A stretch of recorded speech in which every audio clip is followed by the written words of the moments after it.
سچائی کی وجہ سے، اور عذاب دے منافقوں کو اگر چاہے، اور یا ان پر مہربانی فرمائے۔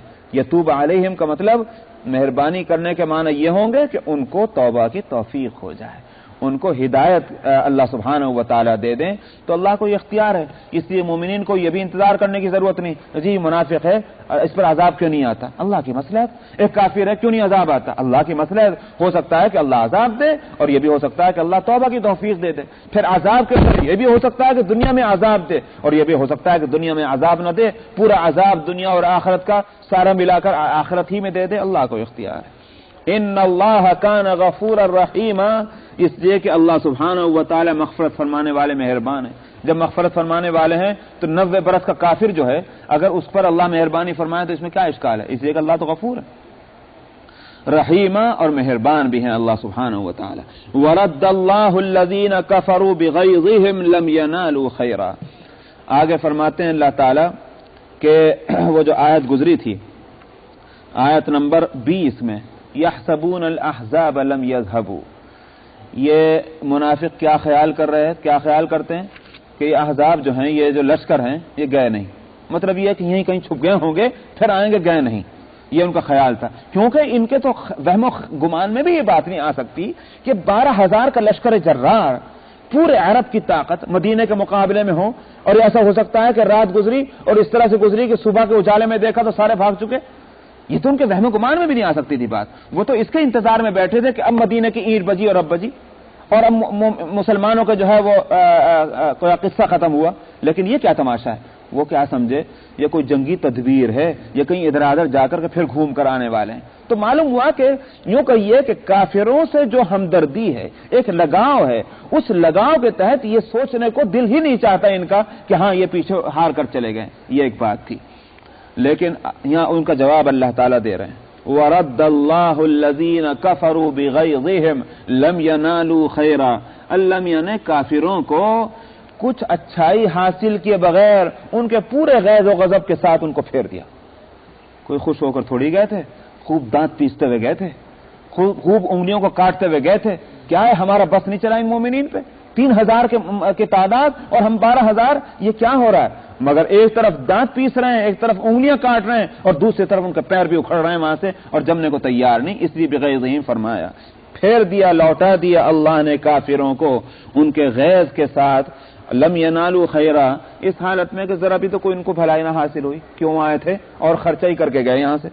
وَكَفَى اللَّهُ الْمُؤْمِنِينَ الْقِتَالَ، اور اللہ تعالیٰ مؤمنین کی طرف سے قتال کرنے کے لیے کافی ہے، اللہ نے اپنے لشکر بھیج کر، لشکر سے مراد کوئی ضروری نہیں کہ فرشتے ہی ہوں، اللہ کی یہ جو پیدا کی ہوئی طاقتیں جو ہیں یہ بھی تو اللہ کا لشکر ہے، اس کے ساتھ اگر فرشتے بھی آ جائیں تو وہ بھی اللہ کا لشکر ہی ہوں گے، تو اللہ سبحانہ و تعالی کافی ہیں مومنین کی طرف سے قتال کے لیے۔ آج بھی جہاں بھی ہے مومنین کھڑے ہوتے ہیں، اگر ان کو کامیابی ہوتی ہے تو ظاہر ہے کہ اللہ سبحانہ و تعالی کی طرف سے اللہ کی غیبی طاقت ان کی مدد کرتی۔ وَكَانَ اللَّهُ قَوِيًّا عَزِيزًا، اور اللہ سبحانہ و تعالی طاقتور ہیں، غالب ہیں، یہ نہیں کہ اللہ میاں چاہیں کہ ان کو بھگا دے اور بھگانے پر کامیاب نہ ہو، ایسا نہیں۔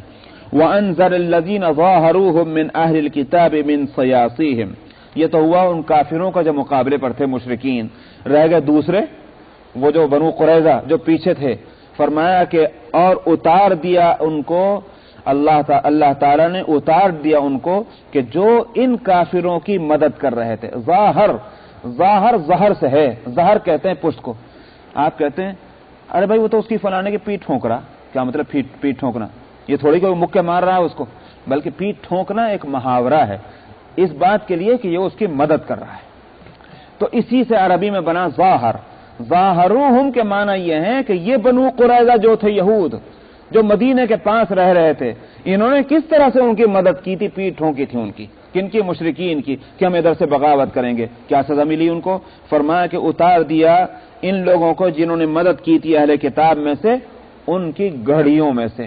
یہ گڑھی کا لفظ جو ہے یہ ہمارے شمالی ہندوستان کے گاؤں کا ایک لفظ ہے، معلوم نہیں کہ حیدرآباد وغیرہ میں یا اور جگہ یہ اس کے لیے کیا لفظ بولا جاتا ہے۔ گڑھی کہتے ہیں ایک ایسے گھر کو کہ جس میں دروازے اور ڈیوڑیاں اور بیٹھکیں بنی ہوئی ہیں، اور وہاں مطلب یہ ہے کہ گرد و پیش کے لوگ جو ہیں وہ اس کو اپنی مصیبت کے وقت میں جائے پناہ بھی سمجھ لیتے ہیں۔ یاد ہوگا بعض زمینداروں کے گھر، پرانے زمینداروں کے جو بڑے بڑے گھر ہوا کرتے تھے، ان کو گڑھیاں کہا جایا کرتے تھے۔ 2-4 غریبوں کے گھر گرد و پیش میں ہے جو ان کی رعایا ہوا کرتی تھی، اور بقیہ بڑا گھر جو ہے بیچ کے اندر ہے، گوائیوں کا یہ کہ تامل کی زبان میں یجمان صاحب کی، تو یجمان کا گھر بیچ میں ہے اور ریت کا گھر جو ہے ادھر آیا۔ تو یہ جو ہیں یہ گڑھیاں، فرمایا کہ من سیاسیہم، اللہ تعالیٰ نے ان کو گڑھیوں سے اتار دیا۔ کس طرح سے اتارا؟ وقذف فی قلوبہم الرعب، اور ان کے دلوں میں اللہ تعالیٰ نے رعب ڈال دیا۔ فریقا تقتلون وتأسرون فریقا، کس طرح سے رعب؟ کیا اثر ظاہر ہوا اس کا رعب کا؟ ایک جماعت کو تو تم قتل کر رہے ہو مسلمانوں، اور ایک جماعت کو تم قید کر چکے ہو۔ تو یہ صورت ہوئی، ورنہ آسانی سے کہاں وہ بھی اپنے وہ گھر کے اندر بند، تم گھر سے باہر کھڑے ان کا مقابلے پر، لیکن گھر کے اندر جو بند ہے ان کو مجبور کر دینا اس بات پر کہ نکل کر آ جائیں اور اپنی گردنیں پیش کر دیں، یہ اللہ کی طرف سے ہوا۔ یہ ہوا ان کا انجام، ان بدبختوں کا، ان یہود کا کہ جنہوں نے گویوں کا یہ سازش کی تھی۔ وَأَوْرَثَكُمْ أَرْضَهُمْ وَدِيَارَهُمْ وَأَمْوَالَهُمْ، اور فرمایا اتنا ہی نہیں بلکہ تمہیں ان کی زمینوں کا اور ان کے گھروں کا اور ان کے مالوں کا، اتنا ہی نہیں بلکہ ان زمینوں کا بھی کہ جن پر آج تک تمہارے قدم نہیں پہنچے، تم ان پر گئے نہیں، ان زمینوں پر، ان کا تم کو وارث بنا دیا۔ مراد اس سے ان کی وہ پراپرٹی تھی جو عرب کے مختلف علاقوں میں پھیلی ہوئی تھیں، جائیدادیں ان یہود کی، وہ مراد ہیں کہ تم تو وہاں گئے بھی نہیں تھے، لیکن جب ان پر تم کو قابو ملا، اس کے نتیجے میں اللہ سبحانہ و تعالیٰ نے ان کے سارے مال اور جائیداد تمہیں دے دیے، یہ فائدہ تمہارا ہوا۔ وَكَانَ اللَّهُ عَلَى كُلِّ شَيْءٍ قَدِيرًا، اور اللہ سبحانہ و تعالیٰ ہر چیز پر قدرت رکھنے والے ہیں۔ بس وقت ہو گیا، دوسرا رکوع انشاءاللہ آئندہ۔ وآخر دعوانا الحمدللہ رب العالمین۔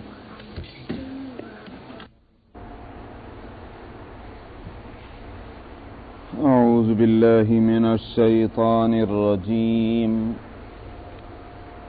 بسم اللہ الرحمن الرحیم۔ يا أيها النبي قل لأزواجك إن كنتن تردن الحياة الدنيا وزينتها فتعالين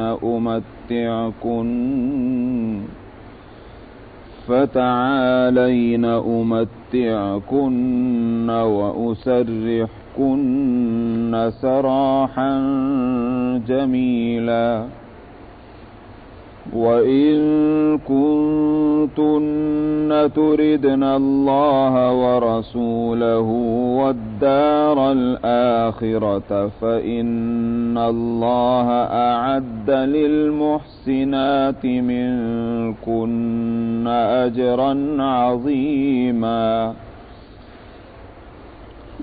يا نساء النبي من يأت منكن بفاحشة مبينة يضاعف لها العذاب ضعفين، وكان ذلك على الله يسيرا۔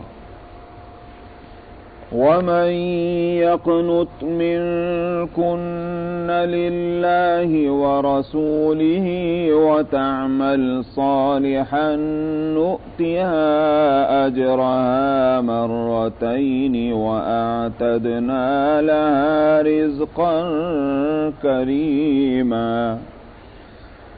يا نساء النبي لستن كأحد من النساء إن اتقيتن فلا تخضعن بالقول فيطمع الذي في قلبه مرض وقلن قولا معروفا، وقرن في بيوتكن ولا تبرجن تبرج الجاهلية الأولى وأقمن الصلاة وآتين الزكاة وأطعن الله ورسوله إنما يريد الله ليذهب عنكم الرجس أهل البيت ويطهركم تطهيرا واذكرن ما يتلى في بيوتكن من آيات الله والحكمة إن الله كان لطيفا خبيرا إن المسلمين والمسلمات والمؤمنين والمؤمنات والقانتين والقانتات والصادقين والصادقات والصابرين والصابرين والصابرات والخاشعين والخاشعات والمتصدقين والمتصدقات والصائمين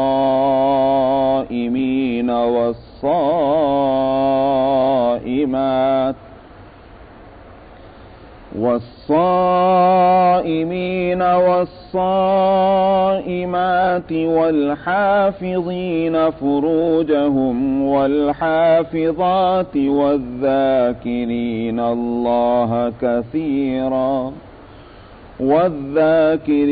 الله كثيرا والذاكرات أعد الله لهم مغفرة وأجرا عظيما صدق الله العظيم.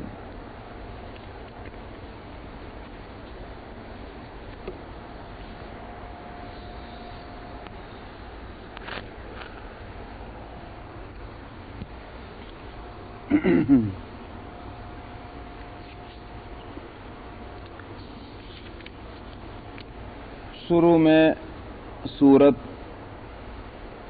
کے جو پس منظر اور اس میں آنے والے جو مضامین ہیں ان کا تذکرہ میں نے کیا تھا اور بتلایا تھا کہ غزوہ احد اور غزوہ احزاب یعنی غزوہ خندق کے درمیان کے 2 سال باوجود اس کے کہ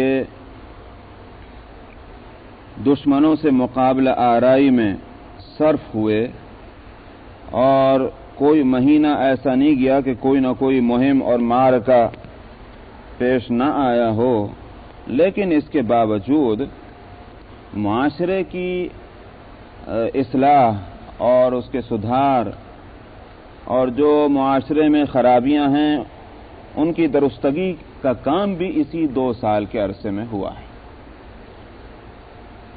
انہی میں گھریلو زندگی کا مسئلہ بھی تھا، جن کا ایک اہم حصہ عورتیں ہیں۔ عورتوں کو کس طرح رہنا ہے تاکہ گھر کی زندگی اگر ٹھیک ہو تو اس سے بڑا جو اجتماعی دائرہ بنے گا وہ ٹھیک ہوگا۔ خوب سمجھ لینا چاہیے کہ اللہ سبحانہ و تعالی نے انسان کو عربی میں جس کو کہتے ہیں مدنی الطبع کے معنی یہ ہیں کہ شہریت پسند اس کو بنایا ہے۔ یہ خلوت کو، تنہائی کو، جنگل میں بود و باش اختیار کرنے کو پسند نہیں کرتا۔ اگر ایسی صورت پیش بھی آ جائے تو اس کی طبیعت کے خلاف ہوگا۔ اسی واسطے آپ دیکھتے ہیں کہ جن لوگوں کو مجاہدے اور ریاضتیں کرنی ہیں وہ جاتے ہیں جنگلوں میں، وہ بیٹھتے ہیں تنہائیوں میں تاکہ اپنے نفس کی اور اپنی طبیعت کی اصلاح کر لیں۔ معلوم ہوا کہ طبیعت کے خلاف جب چلنا ہو تب جب ان کو جنگلوں میں جانا پڑتا ہے، اور طبیعت کے موافق اگر کرنا ہو تو پھر ان کو شہروں میں رہنا پڑتا ہے۔ تو انسان کی طبیعت اور فطرت اللہ تعالیٰ نے بنائی ہے کہ وہ اپنے جیسے لوگوں میں، جمگھٹوں میں، شہروں میں، بستیوں میں رہتا ہے۔ اس واسطے اللہ تعالیٰ نے اجتماعیت کے آداب بتلائے، اور اجتماعیت ظاہر ہے کہ ایک سے زیادہ افراد سے بنتی، تنہا ایک فرد، اس کے تو نام اجتماعیت ہے ہی نہیں، وہ تو تنہائی ہے. ایک سے دو ہوں تو دوسرے سے اجتماعیت شروع ہوتی ہے. کم سے کم فرد، یہ منیمم جو ہے اس کی لمٹ وہ 2 ہے. 2 سے آگے چلے گا تو 3 4 5. تو جتنا چھوٹا سرکل بنے گا وہ چھوٹی اجتماعیت ہوگی، جتنے افراد اس میں بڑھتے چلے جائیں گے وہ بڑی اجتماعیت ہوگی. کانسیپٹ اور جو طریقہ کار ہے اجتماعیت کی درستگی کا وہ سب جگہ ایک ہے، چاہے چھوٹی اجتماعیت ہو یا بڑی اجتماعیت ہو، 2 افراد پر مشتمل اجتماعیت ہو یا 1000 افراد پر مشتمل اجتماعیت ہو، ایک گھر کے اندر 4 دیواری کی اجتماعیت ہو یا پورے شہر اور پورے ملک کی اجتماعیت ہو یا پورے عالم کی اجتماعیت ہو، طریقہ اور اس کے آداب اور اس کا کانسیپٹ ایک ہی ہے. ایک بات تو یہ ہے کہ جو گھر کے اندر کی اجتماعیت ہے اس میں کس کو کس طرح سے رہنا ہے، کس کی کیا ذمہ داریاں ہیں. اگر یہ نہ متعین کیا جائے تو اجتماعیت درست نہیں ہو سکتی. اگر یوں معلوم نہ ہو کسی کمپنی کے اندر کہ سپروائزر جس کو کہا گیا اس کا کام کیا ہے، ڈائریکٹر جس کو کہا گیا اس کا کام کیا ہے، اور جو ان کے ماتحت میں جن کو رکھا گیا ان کا کام، ان کی ڈیوٹیاں کیا ہیں، تو وہ فیکٹری اور وہ کارخانہ چلے گا کیسے؟ انتظامی خوبی کا تقاضا یہی ہے کہ کسی کو ڈائریکٹر بنائیے تو کسی کو سپروائزر بنائیے، کسی کو اس کا اسسٹنٹ بنائیے، کسی کو اس کے نیچے ماتحت رکھ کر کام. اب کوئی کہے کہ صاحب میرے بھی تو 2 ہاتھ اور 2 پیر ہیں، یہ کیا مطلب ہے کہ فلانے صاحب ڈائریکٹر ہوں، مجھے کیوں نہ ڈائریکٹر کہا جائے؟ جب یہ لڑائی شروع ہوگی اس کارخانے کا اور اس فیکٹری کا خدا حافظ. انتظام کی خوبی کا تقاضا یہی ہے کہ یہ تقسیم کار ہو اور تقسیم کار کے پہچان کے واسطے عہدوں اور مناصب کی بھی تقسیم ہو. تو ایک تو یہ اصول ہے. اسی واسطے گھر کی زندگی میں اللہ تعالیٰ نے ایک کو منتخب کیا کہ تم ہو سپروائزر. اب کس کو بنایا جائے؟ ظاہر ہے کہ سپرویژن کی جس میں صلاحیت ہوگی اسی کو بنایا جائے گا. طاقت اور قوت کے اعتبار سے ان 2 فردوں میں سے جو گھر کی زندگی جن پر ڈیپینڈ کرتی ہے، جن پر موقوف ہے، یعنی مرد اور عورت، ان میں سے دیکھا کہ طاقت اور قوت جسمانی کس کے اندر زیادہ ہے، فطری طور پر کس کے اندر زیادہ رکھی گئی ہے. کوئی شخص اگر ایکسرسائز کر کے اور بھاگ دوڑ کر کے ان 2 فردوں میں سے کوئی اپنی طاقت کو بڑھا لے وہ انیوزول ہے، اس کو بیس نہیں بنایا جائے گا. پیدائشی اعتبار سے اللہ تعالیٰ نے کس کو طاقت زیادہ دی، کس کو کم دی، کون بوجھ زیادہ اٹھا سکتا ہے، کون کم اٹھا سکتا ہے. جو زیادہ بوجھ اٹھا سکتا ہے اس پر اللہ تعالیٰ نے زیادہ بوجھ رکھا ذمہ داریوں کا، اور جو کم بوجھ اٹھانے کی صلاحیت رکھتا ہے اللہ کی طرف سے اس پر کم بوجھ رکھا. تو اسی لیے الرجال قوامون علی النساء فرمایا، مردوں کو سپروائزر بنایا گیا ہے. قوام قیام سے بنا، جس کو میں پہلے بھی بول چکا ہوں، لہذا اس وقت میں اس تفسیر میں نہیں جاؤں گا. عورتوں کو جو ہے وہ ان کے ماتحت رکھا انتظام کی حد تک، کہ گھر کے انتظام اجتماعیت کی سہولت کے واسطے عورتیں جو فطرتاً اور خلقتاً کمزور ہیں ان پر رسپانسبلٹی کم رکھی گئی ہے مرد کے بنسبت. جب یہ بات آئی تو اس کے معنی یہ ہو گیا کہ گھر عورت کی جگہ کیا ہوئی؟ گھر. اور مرد کی جگہ کیا ہوئی؟ گھر اور گھر سے باہر. اس لیے کہ اس پر ذمہ داریاں جو ہے وہ گھر اور گھر کے باہر کی رکھی گئی ہیں. فرمایا کہ الرجال قوامون علی النساء بما فضل اللہ بعضهم علی بعض وبما انفقوا من اموالهم. یہ مال کہاں سے کمائیں گے مرد؟ ظاہر ہے کہ اس کے لیے باہر جانا پڑے گا. مال کمانے کی ذمہ داری اللہ تعالیٰ نے چونکہ مرد پر رکھی ہے، اس واسطے مرد کی زندگی کا تعلق گھر کی 4 دیواری سے نہیں ہے، بلکہ گھر کی 4 دیواری کے ساتھ 4 دیواری سے باہر سے بھی ہے، جہاں سے مال کما کر لائیں. وہ گھر کے صحن سے تھوڑی درخت اگے گا مال کا، باہر سے اس کو لانا. تو یہ عورت کی ذمہ داری نہیں رکھی گئی، مرد کی ذمہ داری ہے. اب جب مرد کی ذمہ داری گھر سے باہر نکلنا ہے تو ظاہر بات ہے کہ گھر کی ذمہ داری عورت کی رہے گی.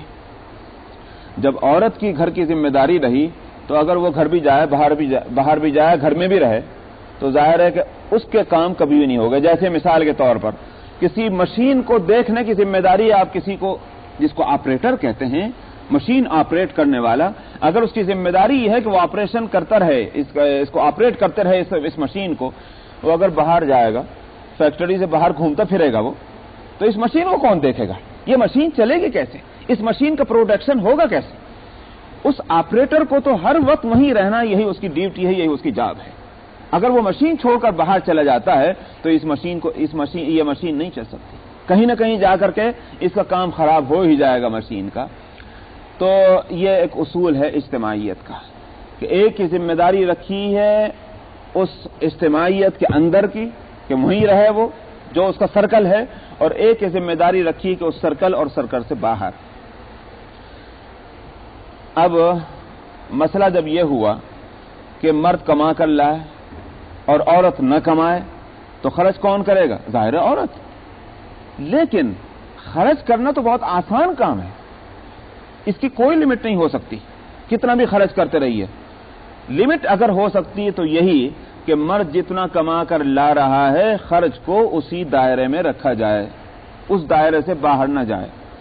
یہ قدرتی طور پر یہ بات متعین ہو گئی کہ چونکہ مرد کا کام ہے کمانے کا، اور جو کمائے گا وہی خرچ ہو سکتا ہے، اس کا مطلب یہ ہے کہ کمانے سے زیادہ کی جو لمٹ ہے اس پر خرچ نہیں کیا جا سکتا۔ یہ دوسرا اصول نکلا۔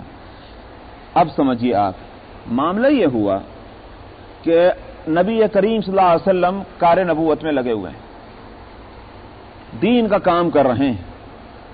کسی زمانے میں بزنس بھی کرتے تھے، کسی زمانے میں جانوروں کو بھی چرایا ہوگا، لیکن اب نبوت کا کام کا بوجھ اتنا بڑھ چکا ہے کہ اب کوئی وقت نہیں رہا اپنی روزی روزگار کے واسطے۔ ازواج مطہرات ان کی نظر اس پر نہ گئی کہ ہم اتنا ہی خرچ کر سکتے ہیں کہ جتنا ہمارا مرد لائے، اس سے زیادہ ہم پر خرچ کی ذمہ داری ہے ہی نہیں۔ یہ نہ سمجھ سکیں اس وقت ازواج مطہرات، انہوں نے کیا سوچا؟ ہمارا خرچ، ہمارا خرچ، ہمارا خرچ، اور ہمارے ہر خرچ کی ذمہ داری مرد کے اوپر ہے، جیسے آج بھی عورتیں سمجھتی کہ ہمارے ہر خرچ کی ذمہ داری مرد کے اوپر ہے، وہ کہیں سے بھی لائے، لیکن ہمارا حق ہے کہ ہم مطالبہ کریں۔ وہی ازواج مطہرات نے اس وقت سمجھا اور نبی کریم صلی اللہ علیہ وسلم سے مطالبہ کیا کہ یا رسول اللہ ہمارا خرچ بڑھائیے۔ تو نبی کریم صلی اللہ علیہ وسلم اس حالت میں بیٹھے ہوئے ہیں کہ مغموم ہیں کہ ازواج مطہرات یہ مطالبہ کر رہی ہیں، یہ مطالبہ تو ان کی طرف سے نہیں آنا چاہیے تھا، ان کے سامنے ہے میری زندگی۔ اب ایک مرد اگر کما کر کے لے جا کر چھپا کر رکھ دے کسی کونے میں، اور عورت کی ضرورتیں پوری نہ ہوتی ہوں، اس وقت اگر عورت مطالبہ کرے اس کا حق ہے، بالکل درست۔ لیکن اگر مرد جو کما کے لا رہا ہے وہ سامنے ہے، اور وہ اپنے گویا یوں کہیے کہ رائے کے مطابق اسی گھر کی ضرورتوں میں خرچ کر رہا ہے جس گھر کے اندر وہ عورت رہ رہی ہے، پھر یہ ساری معلومات کے باوجود اگر پھر عورت مطالبہ کرتی ہے کہ نہیں مجھے اور خرچہ دیجئے، ظاہر ہے کہ اس سے تو غم ہونا ہی ہے۔ اور پھر جبکہ نبی کریم صلی اللہ علیہ وسلم کہ جن کا سارا وقت جو ہے وہ نبوت کے کام میں لگا ہوا ہے، دین کے کام میں، تو نبی کریم صلی اللہ علیہ وسلم غم زدہ بیٹھے ہوئے اور ازواج مطہرات سامنے بیٹھی۔ ابو بکر اور عمر رضی اللہ عنہما تشریف لائے اسی حالت میں، اس وقت گھروں میں آنے جانے کی اجازت تھی، آئے تو دیکھا کہ یہ عجیب تماشا ہے کہ ازواج مطہرات بیٹھی ہیں۔ اس وقت نبی کریم صلی اللہ علیہ وسلم کے نکاح میں 4 بیویاں تھیں، حضرت ام سلمہ رضی اللہ عنہا، حضرت صفیہ رضی اللہ، حضرت سودا رضی اللہ عنہا، اور حضرت عائشہ رضی اللہ عنہا، اور حضرت حفصہ۔ حضرت حفصہ بیٹی ہیں عمر فاروق کی، عائشہ بیٹی ہیں ابو بکر صدیق رضی اللہ عنہ کی۔ تو یہ دونوں وہاں موجود ہیں، تو یوں سمجھیے کہ خسر دونوں آئے ہیں، نبی کریم صلی اللہ علیہ وسلم کے دونوں خسر آئے اور یہ ماجرا دیکھا۔ تو کیا بات ہے؟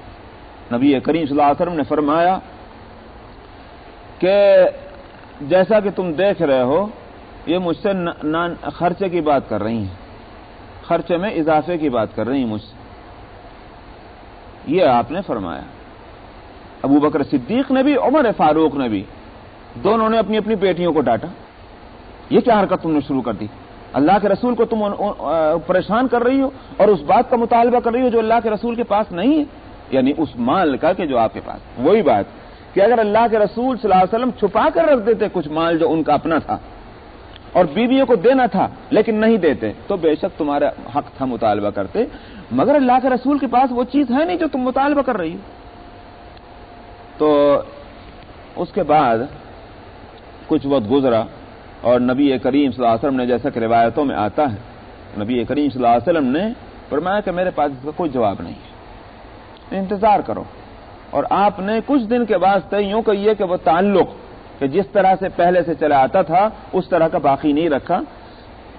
بیویاں رہیں، آپ شوہر رہے، مگر وہ تعلق اس طرح کا نہیں رہا جس طرح کا ہوا. آپ نے انتظار کیا کہ میں کچھ نہیں کہتا تمہارے مطالبے میں، جو کچھ اللہ فرمائیں گے فرمائیں گے.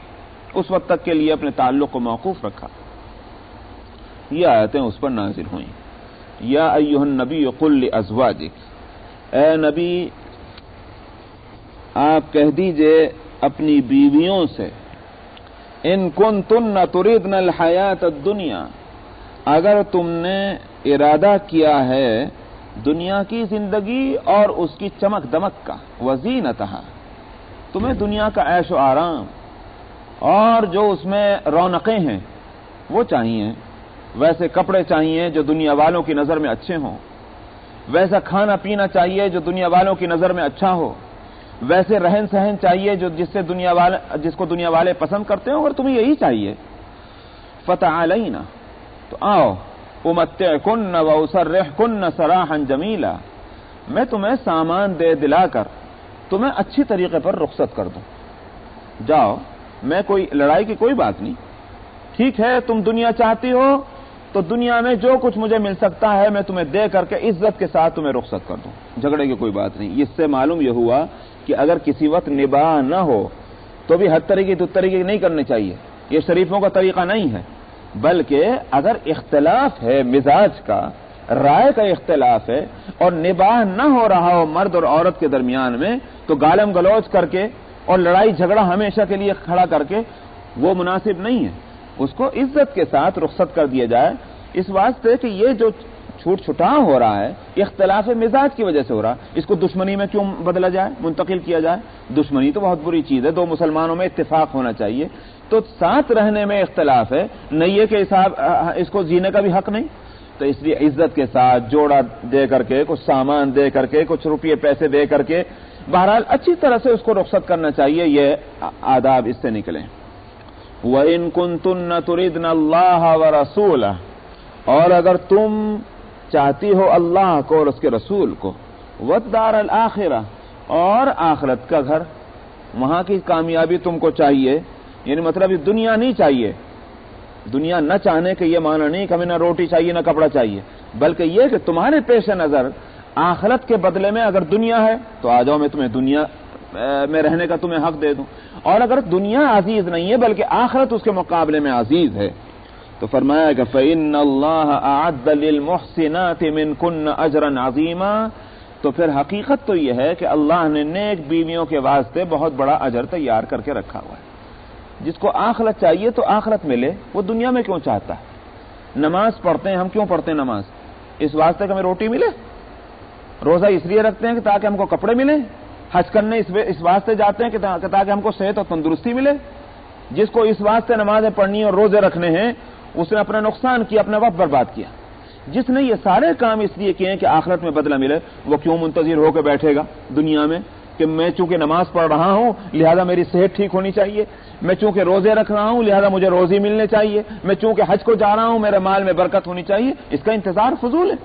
یہ الگ بات ہے کہ اللہ سبحانہ و تعالی ان نیکیوں کے بدلے میں بعض دفعہ بعض انسانوں کو دنیا میں کچھ اچھائی دے دیں، وہ مسئلہ الگ ہے، لیکن مطالبہ کرنے اور انتظار کرنے کا حق نہیں. اس لیے کہ ساری نیکیاں دنیا میں بدلہ پانے کے لیے کی ہی نہیں گئی تھی، وہ تو آخرت کے لیے کی گئی تھی. اس لیے فرمایا کہ فَإِنَّ اللَّهَ أَعَدَّ لِلْمُحْسِنَاتِ مِنْكُنَّ أَجْرًا عَظِيمًا. نبی کریم صلی اللہ علیہ وسلم نے یہ آیت کے نازل ہونے کے بعد ازواج مطہرات کو اللہ کے حکم کے مطابق ازواج مطہرات کو بلایا، اور سب کو ایک ساتھ نہیں بلایا، الگ الگ. حضرت عائشہ رضی اللہ عنہا کو سب سے پہلے بلایا چونکہ وہ سب سے زیادہ محبوب تھیں اور قریب تھیں، اور جیسا کہ امت کے علماء کا خیال اور اتفاق ہے کہ ازواج مطہرات میں زیادہ سمجھدار بھی وہی تھیں. یعنی علم کی صلاحیت ان میں جتنی زیادہ تھی اتنی صلاحیت اوروں میں نہیں تھی. یعنی کمپیئر کر کے، یہ مطلب نہیں کہ اور جو تھیں خدا نعوذ باللہ بے وقوف تھیں، یہ جاہل تھیں، ایسا نہیں، بلکہ ان کے آپس کے اعتبار سے. ورنہ تو تمام ازواج مطہرات جو ہیں وہ دنیا کی ساری عورتوں سے افضل ہیں، مگر ان ازواج مطہرات میں حضرت عائشہ رضی اللہ عنہا کا درجہ بہت بلند ہے ان کی اپنی ذاتی خوبیوں اور صلاحیتوں کی وجہ سے. تو حضرت عائشہ رضی اللہ عنہا کو پہلے بلایا اور آپ نے بلا کر یہ فرمایا کہ ایک بات میں بتاتا ہوں، جواب دینے کی جلدی مت کرنا، خوب سوچنا، بلکہ اپنے ماں باپ سے بھی مشورہ کرنا، اور مشورہ کرنے کے بعد اطمینان سے مجھے تم جواب دینا. مسئلہ یہ ہے کہ ایک جس کو کہتے ہیں فقہ کی زبان میں تخییر، تخییر کے معنی ہے اختیار دینا، جس کی صورت یہ ہے کہ کوئی شخص اپنی عورت کو اس بات کا اختیار دے دے کہ میں تجھے اختیار دیتا ہوں کہ تو اگر میرے ساتھ نہ رہنا چاہے تو تو اپنے اوپر طلاق واقع کر لے. اس کو کہتے ہیں تخییر. عورت کو اس مرد نے اختیار دیا ہے، طلاق دینے والا تو مرد ہی، عورت نہیں، لیکن عورت کو اختیار دے دیا. اب عورت کو یہ اختیار ہے کہ وہ اپنے اوپر اگر طلاق واقع کرنا چاہے تو کر سکتی. وہ کہتے ہیں ہاں میں تیرے نکاح سے باہر جاتی ہوں اور میں اپنے اوپر طلاق واقع کرتی ہوں، تو وہ طلاق مرد کی طرف سے اس عورت پر ہو جائے گی. اس کو تخییر کہتے ہیں. یہاں صورت وہی ہے. اللہ سبحانہ و تعالی نے نبی کریم صلی اللہ علیہ وسلم کو یہ حکم دیا کہ آپ ازواج مطہرات کو یہ اختیار دے دیں دو راستوں میں سے ایک راستے کا. دنیا چاہتے ہو تو آؤ میں تمہیں دنیا دے دوں، اپنے نکاح سے تمہیں باہر کر دوں. خوبصورت الفاظ میں یہ بات کہی گئی ہے، تمہیں اختیار ہے، میرے نکاح سے باہر چلی جاؤ گی اور اس کے بعد دنیا میں جس طرح رہنا چاہو اپنی مرضی کے مطابق زندگی گزارو. اور دوسری صورت یہ ہے کہ نہیں تم دنیا نہیں چاہتی تو پھر میرے ساتھ رہنا چاہتی ہو تو اس کا بھی تم کو اختیار ہے. تو یہ اس کو کہتے ہیں تخییر. چونکہ تخییر کا مسئلہ آیا اس لیے نبی کریم صلی اللہ علیہ وسلم نے کہ جن کو اللہ کا حکم یہ تھا کہ اپنے ازواج کو تخییر دو، اختیار دو، اس پر عمل کرنا تھا. اب گنجائش نہیں نبی کریم صلی اللہ علیہ وسلم کے لیے کہ آپ بلا کر ازواج سے یہ بات نہ کہیں. یعنی مثلا آپ کو خیال ہو ایک وقتی بات تھی جو عورتوں نے کہہ لی، چھوڑو ذہن سے نکال دو، نہیں اب نبی کو اس کے اختیار نہیں رہا. اس آیت کے آنے سے پہلے آپ خاموش رہ سکتے تھے، لیکن اس آیت کے آنے کے بعد آپ پابند ہو گئے اس بات کے کہ ازواج مطہرات کو اختیار دیں. چنانچہ حضرت عائشہ رضی اللہ عنہا کو بلا کر آپ نے فرمایا. حضرت عائشہ رضی اللہ عنہا کی جہاں کمال ایمانی کی علامت ہے وہیں دراصل علم کی صلاحیت جو ہے ان کے اندر، اس کی بھی ایک نشانی ہے یہ بات کہ فوراً سنتے ہی اس بات کو سمجھ گئی کہ یہ معاملہ کیا ہے. یہاں تخییر کا مسئلہ ہے، اگر یہاں ذرا بھی کہیں چوک ہو گئی تو زندگی بھر جو ہے اس کا رخ بدل جائے گا پوری زندگی کا. یہ حضرت عائشہ رضی اللہ عنہا کی انتہائی ذہانت کی بات ہے. چنانچہ یہ آیت جیسے ہی سنی نبی کریم صلی اللہ علیہ وسلم سے، آپ نے فرمایا کہ یہ آیتیں نازل ہوئی ہیں، یہ میں تم کو سنا رہا ہوں، جلدی مت کرنا جواب دینے میں، جلدی مت کرنا، اپنے ماں باپ سے بھی پوچھ لو جا کر کے اور سوچ لو کیا کرنا ہے. حضرت عائشہ رضی اللہ عنہ نے سنا اور سن کر فوراً بلا تاخیر یہ کہا یا رسول اللہ اس بارے میں سوچوں گی اور اس بارے میں کسی سے مشورہ لوں گی چاہے ماں باپ کیوں نہ ہو، ہرگز نہیں. بلا تأمل میرا جواب یہ ہے کہ مجھے اللہ اور اس کے رسول چاہیے. یہ حضرت عائشہ کا جواب ہوا. آپ نے پھر کہا کہ سوچ کر کہ ہاں سوچ کر. اچھی بات ہے. حضرت عائشہ نے اپنے اس اختیار کو استعمال کر لیا اس اعتبار سے، ایک راہ اور ایک راستہ انہوں نے تجویز کر لیا. اس کے بعد آپ نے دوسری ازواج مطہرات کو بھی اسی طرح الگ الگ بلایا اور بلا کر یہی آیت سب کو پڑھ کر سنائی علیحدگی میں، اور سب کا ایک ہی جواب ہوا. یہ بھی نہیں کہ حضرت عائشہ کا جواب ان کو پہنچ چکا تھا تو سنا سنی انہوں نے بھی وہی بات کہہ دی شرما شرمی میں، ہرگز نہیں. اسی واسطے آپ نے سب کو یکجا بلا کر نہیں پوچھا تھا کہیں ایسا نہ ہو کہ عائشہ کی شرم سے حفصہ اور حفصہ کی شرم سے ام سلمہ بول بیٹھیں. تو وہ اختیار صحیح طور پر دینا اور اس کے استعمال کی صورت یہ تھی کہ ہر ایک کو علیحدگی میں بلا کر بات کی جائے. لیکن یہ کمال تھا ازواج مطہرات کا کہ جن کو اللہ سبحانہ و تعالی نے نبی کی رفاقت کے لیے منتخب کیا تھا، ان کا یہ کمال تھا کہ سب نے ایک ہی جواب دیا علیحدگی کے اندر کہ اللہ اور اس کے رسول اور آخرت ہم کو چاہیے، ہمیں دنیا نہیں چاہیے. جب یہ ہوا تو جو اختیار ان کو دیا گیا تھا وہ اختیار اب ختم.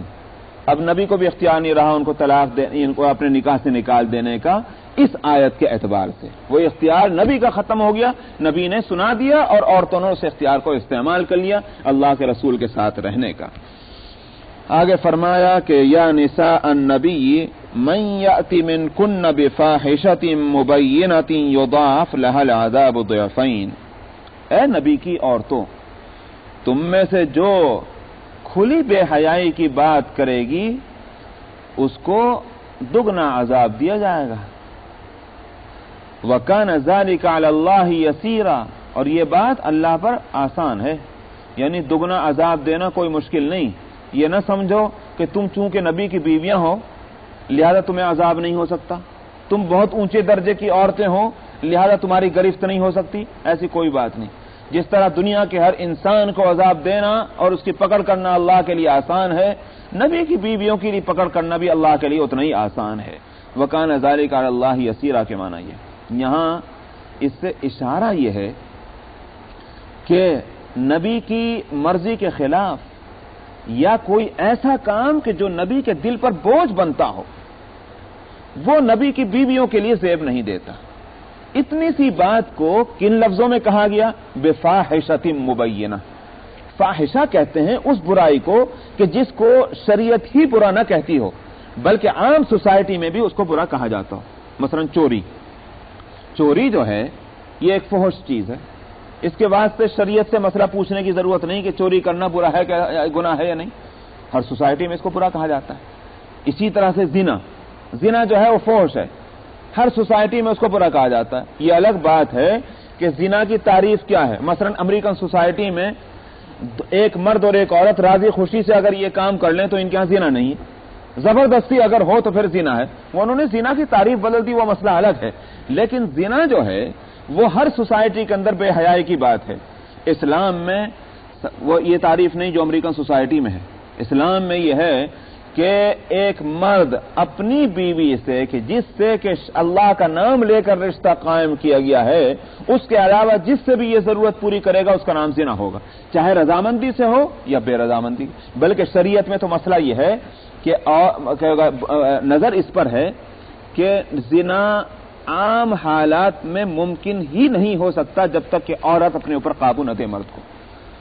اسی واسطے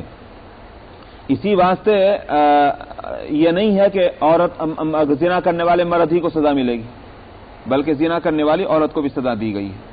اگر اس کو 80 کوڑے مارے جائیں گے اس کو بھی 80 کوڑے مارے جائیں گے. اگر اس کو سنسار کیا جائے گا اس کو بھی سنسار کیا جائے گا. یہ نہیں ہو سکتا کہ صاحب چونکہ زانی مرد ہے لہذا اس کو سزا دے دیجیے عورت کو نہیں. عورت برابر کی شریک مانی گئی ہے اس زنا کے کیس میں, الا یہ کہ ثبوت اس کا مل جائے کہ پورا جبر کیا گیا ہے, عورت نے بہت بچاؤ کی کوشش کی گئی مگر اس کے ہاتھ پاؤں باندھ کر کے اس سے یہ بے حیائی کی حرکت کی گئی. اگر اس کا ثبوت فراہم کر دیا گیا تو بے شک پھر زنا کرنے والے مرد ہی کو سزا ملے گی. تو بہرحال فحش کہتے ہیں اس برائی کو جس کو شریعت بھی برا کیا ہے اور عام سوسائٹی میں بھی جس کو یہاں فرمایا بفاحشہ, اور اس کے ساتھ ایک اور لفظ بڑھایا مبینہ, کھلی بے حیائی. تو یہاں مسئلہ چل رہا تھا وہ ازواج مطہرات کے اس مطالبے کا جس سے کہ نبی کو تکلیف ہوئی.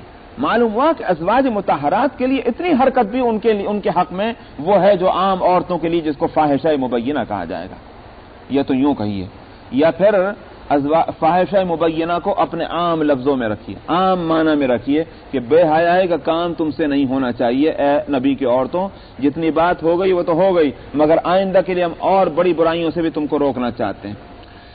کیا اب سوال یہ پیدا ہوگا کہ مثلا زنا ہے, چوری ہے, وہ چیزیں جس کو سوسائٹی میں فحش کہا جاتا ہے, فاحشہ مبینہ, کیا ازواج مطہرات سے اس کی توقع تھی یا کوئی خطرہ تھا کہ جس کے لیے یہ آیت لائی گئی یا نساء النبی؟ اس کے دو جواب ہیں. اگر اس معنی میں رکھا جائے تو اس کے دو جواب ہیں. ایک جواب تو یہ ہے کہ دراصل برائی کو ازواج مطہرات کے سامنے لانا اس طرح کا ہے, اگرچہ توقع نہیں, خطرہ نہیں ہے کہ عورتیں نبی کی یہ کام کر سکیں گی, مگر پھر بھی روکنا ایسا ہے جیسے نبی کریم صلی اللہ علیہ وسلم کو شرک سے روکا گیا. نبی کریم صلی اللہ علیہ وسلم کے لیے فرمایا گیا لئن اشرکت لیحبطن عملک ولتکونن من الخاسرین. اے نبی اگر آپ نے شرک کیا تو آپ کے سارے اعمال برباد ہو جائیں گے اور آپ بڑے نقصان والوں میں ہو جائیں گے. کیا نبی سے شرک کی کوئی توقع کی جا سکتی ہے؟ کہیں خطرہ, کہیں شائبہ نبی سے شرک ہو سکتا ہے؟ ہرگز نہیں. پھر کیا بات ہے؟ بتلانا یہ ہے کہ اللہ کے نزدیک شرک اتنی بری چیز ہے کہ اگر نبی سے بھی اس کا صدور ہوگا تو نبی جو تمام انسانوں میں اعلیٰ درجے کا فرد ہے، ساری خوبیاں اس کے اندر موجود ہے، لیکن اگر اس سے بھی شرک کا صدور ہوگا تو معاف نہیں کیا جائے گا، چاہے کہ اور دوسرے انسان، تو نبی کے علاوہ دوسروں سے کیسے برداشت ہو سکتا ہے جبکہ نبی سے برداشت نہیں؟ یہی صورت یہاں ہے کہ ازواج مطہرات کو خطاب جب کیا گیا تو اگر ازواج مطہرات سے فاحشہ مبینہ جو ہے وہ قابل برداشت نہیں تو اور عورتوں سے کہاں برداشت ہوگا؟ اس سے سمجھنا چاہیے کہ جو عورتیں، مسلمانوں کی جو عورتیں وہ کام کرتی ہوں کہ جس کو شریعت کی روشنی میں فحش کہا گیا ہو، چاہے عام سوسائٹی میں اس عمل کی اس حد کو فحش نہ کہا جاتا ہو، تو وہ ان سے کیسے قابل قبول ہوگا، کیسے اللہ کے یہاں گوارا ہوگا، کیسے اس سے صرف نظر کیا جا سکتا ہے؟ مثلا آگے آئے گا تو میں وہاں بولوں گا، مثال کے طور پر سطر کا کھلنا شریعت کی نظر میں یہ فحش ہے، امریکن سوسائٹی میں فحش نہ ہو چاہے، لیکن شریعت کی نظر میں فحش ہے۔ امریکن سوسائٹی میں تو یہ ہے کہ پیشاب کی جگہ پر ایک 4 انگل کی پٹی لپیٹ لیجئے اور باقی پورا بدن ننگا تو کوئی حرج نہیں۔ شریعت میں تو یہ نہیں ہے، شریعت میں تو جیسے اس جگہ کا کھولنا حرام ہے اور فحش ہے، ٹھیک اسی طرح اس سے آگے کی جگہ جو ہے گھٹنے سے اوپر مرد کے واسطے اور جو بھی حصہ سطر کا عورت کے واسطے رکھا اس کا کھولنا اتنا ہی حرام ہے۔ اگر اتنے حصے کے کھلنے سے نماز نہیں ہوگی تو یاد رکھیے کہ عورت کی پنڈلی کے کھلنے سے، ٹخنے سے اوپر، اور مرد کے گھٹنے سے اوپر کھلنے سے بھی نماز نہیں ہوگی۔ یہ سطر ہے اور سطر کا کھولنا فحش ہے۔ فحش اگر ازواج مطہرات سے گویا ہے جو ہے قابل گوارا نہیں تو عام عورتوں سے کیسے گوارا ہو سکتا ہے؟ تو اس کو میں آگے تفصیل سے بولوں گا جہاں سطر اور حجاب کا مسئلہ آئے گا، لیکن ہمیں عورتوں کو دیکھنا چاہیے، اسی طرح مردوں کو بھی دیکھنا چاہیے۔ اس سوسائٹی میں آ کر مرد اور عورتیں، مردوں کو دیکھا کہ گھروں کے اندر وہ انڈر ویئر پہنے پھر رہے ہیں اور ان کو یہ ہے کہ کوئی حرج کی بات نہیں، جب باہر جائیں گے تو ہم پینٹ پہن لیں گے یا لنگی پہن لیں گے، پجامہ پہن لیں گے، گھر کے اندر ہیں، وہ سطر ہے۔ اس سطر کا کھولنا نہ صرف یہ کہ کسی کے سامنے چاہے گھر کا کوئی فرد ہو، نہ صرف یہ کہ اس وقت ناجائز ہے، تنہائی میں بھی کھولنا ناجائز ہے، بلا ضرورت کے۔ بلا ضرورت کا لفظ یاد رکھیے گا، ورنہ تو نہانے کے وقت میں اب کہیں گے بھائی نہاؤں کیسے میں؟ تو وہاں ضرورت ہے، نہانے کے وقت میں ضرورت ہے، کپڑے بدلنے کے وقت میں ضرورت ہے، لیکن بے ضرورت تنہائی کے اندر بھی کسی کا بے سطر رہنا یہ پسندیدہ نہیں ہے شریعت کے اندر، تو اس کو فحش کہا جاتا ہے۔ اس ازواج مطہرات سے بھی یہ بات گوارا نہیں کہی گئی ہے، یضاعف لها العذاب ضعفین، اگر ازواج مطہرات نے فحش کیا تو ان کو تو دگنا عذاب ملے گا، اور اگر اور عورتوں نے کیا تو ان کو اکہرا عذاب ملے گا، مگر عذاب سخت ہوگا ان کا بھی۔ ازواج مطہرات کو دوہرا عذاب کیوں؟ وجہ اس کی یہ ہے کہ اجتماعی زندگی جو ہے، گھر کی زندگی، اس زندگی کے واسطے نمونہ کون سا گھر ہے؟ امت کے واسطے۔ جس کو اپنا گھر درست کرنا ہے وہ نمونے کے واسطے کون سا گھر دیکھنے جائے گا؟ ظاہر ہے کہ نبی کا گھر، نبی کا گھر ہی تو نمونہ ہے، مردوں کے واسطے نبی کی ذات اور عورتوں کے واسطے نبی کی بیویوں کی ذات۔